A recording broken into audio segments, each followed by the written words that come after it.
Yan ay ulam nila. Umaapaw na ang manok. Ito ang sa akin. Nagluluto ako ng akin. Kanya-kanya lang kami.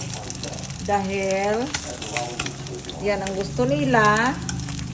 Yung hindi masarap. Akin ay masarap. Gayon. Tingnan nyo naman yan. Ewan ko na lang kung hindi pa kayo maglaway.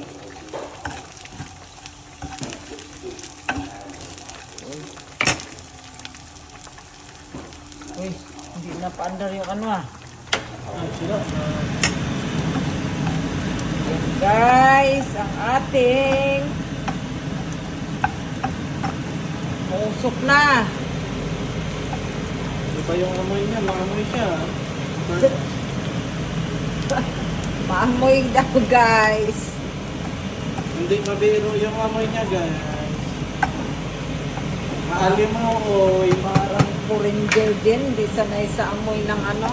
Maalimoy. Sa amoy pa lang, ulam na. Oh. Sunog na guys, sunog na. Ayan, ang aking ulam. Sari-sari na gid bala.